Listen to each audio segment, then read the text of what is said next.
Event business idea చెప్తా అని చెప్పేసి ఇట్లా ట్రీ డయాగ్రామ్ చూపిస్తుంది అనుకుంటున్నారా? నేను ఒక స్టాట్స్ లెక్చరర్ని.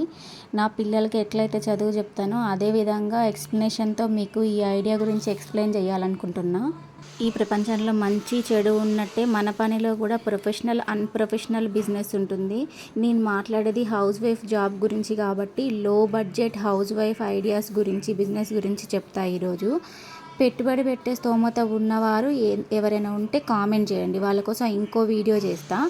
న్యూస్ పేపర్ బ్యాగ్స్ అంటే ఎకో కవర్స్. ముందుగా మన చుట్టుపక్కన ఎవరైనా పేపర్ వేయించుకుంటేనేమో అబ్జర్వ్ చేయండి. వాళ్ళ దగ్గర నుంచి కేజీలు చొప్పున పేపర్ కొనండి, లేదా పాతింప షాప్లో అయినా సరే పేపర్స్ దొరుకుతాయి మనకి. ఒక 5 కేజీల పేపర్ కొనండి, మైదా పిండి కొనండి. నెక్స్ట్ రబ్బర్ బ్యాండ్స్ అయినా కానీ దారపుండలైనా కానీ కొని పెట్టుకోండి. నేను చూపించిన విధంగా గమ్ తయారు చేసుకోండి. అట్లనే పేపర్స్ 3 టైప్స్ అంటే 3 సైజెస్లో పేపర్ కవర్స్ని కట్ చేసి పెట్టుకోండి. సెట్ వైజ్గా కట్ చేయండి, అప్పుడు రిస్క్ అనిపించదు పేపర్స్ కట్ చేసేటప్పుడు. టీవీ చూసుకుంటూ కూడా రిలాక్స్గా కూర్చొని మనం పేపర్స్ కట్ చేసుకోవచ్చు, ఈ పేపర్స్ని తయారు చేసుకోవచ్చు. గమ్ముని మరీ తిక్కగా మరీ పల్చగా చేసుకోకండి. ఒక గ్లాస్ నీళ్ళకి 1 స్పూన్ మైదా పిండి సరిపోతుంది, ఆ కన్సిస్టెన్సీతో చేసుకోండి. సో ఇట్లా నేను చూపించిన విధంగా పేపర్ మొత్తం 2 పేపర్స్ కలిపి కూడా కట్ చేసేదాన్ని, ఎవరి స్టామినా వాళ్ళది. నేనైతే 2 పేపర్లు అంటే 2 రోజుల పేపర్ అట్లా 2 సెట్లను కలిపి ఒక్కసారి కట్ చేసుకునేదాన్ని. ఇట్లా కట్ చేసుకుంటే పేపర్స్ అన్ని సైజెస్ వైజ్గా డివైడ్ చేసి పెట్టుకోండి. ఒక్కొక్క రోజు ఒక్కొక్క సైజు మాత్రమే చేయండి.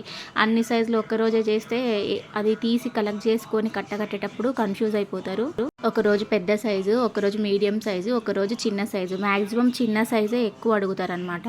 పెద్ద సైజ్ ఏమో లేడీస్ కార్నర్స్లో ఎక్కువ సేల్ అవుతాయి, చిన్న సైజ్ ఏమో మెడికల్ షాప్స్లో ఎక్కువ సేల్ అవుతాయి. అప్పుడప్పుడు మీడియం సైజు కూడా యూజ్ అవుతాయి. మన అవసరాన్ని బట్టి మనం సేల్ చేసుకునేటప్పుడు రిక్వెస్ట్ చేస్తే సేల్స్ కూడా వాళ్ళు తీసుకోవడానికి యాక్సెప్ట్ చేస్తారు.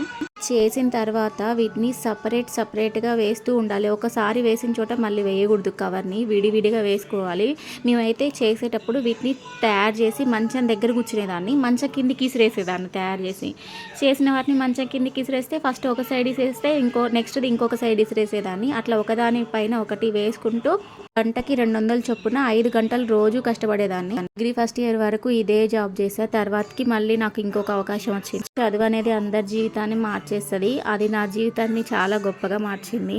రెడీ చేసిన కవర్స్ అన్ని ఒక బ్యాగ్లో సర్దుకొని ఇక మీ ప్రయాణం మొదలు పెట్టండి. ఒక 10 షాప్స్, లేడీస్ కార్నర్స్, 10 మెడికల్ షాప్స్కి వెళ్ళి మీ అవసరాల గురించి చెప్పండి. నాకు ఇంట్లో సో ప్రాబ్లం ఉంది, ఈ కవర్లు తయారు చేస్తాం, తక్కువ రేట్కి ఇస్తాం కదా తీసుకోండి అని వాళ్ళని రిక్వెస్ట్ చేసి కన్విన్స్ చేయండి. బాగా సేల్స్ ఉన్న షాప్కి వెళ్ళండి. మీ చుట్టుపక్కల ఏ మెడికల్ షాప్లో అయితే ఎక్కువ సేల్స్ ఉంటాయో మ్యాక్సిమం ఆ షాప్కి వెళ్ళడానికి ట్రై చేయండి. ఒకళ్ళని మోసం చేయకుండా, ఒకళ్ళని అవమానించకుండా, ఒక మనసుని గాయపరచకుండా కష్టపడి మనం చేసే ప్రతి పనిని మనం గౌరవించాలి. పోషణ కోసం కష్టపడి పనిచేయడంలో తప్పే లేదు. ఏమంటారు మీరు? నేను మాత్రం ఖచ్చితంగా అదే అంట. ఇది ప్రొఫెషనల్గా తయారు చేసుకునే కవర్.